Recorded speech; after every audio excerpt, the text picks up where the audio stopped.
In this tutorial, I'll clarify how to access ESPN content through Disney Plus and guide you on the correct steps to enjoy sports programming.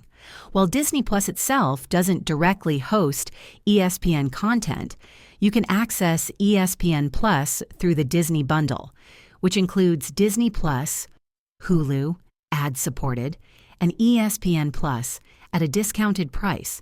Subscribe to the bundle via the Disney Plus website or app and create an account if you're new. Once subscribed, download the ESPN app on your device, smartphone, tablet, smart TV, or streaming device, and log in with the same credentials used for the bundle.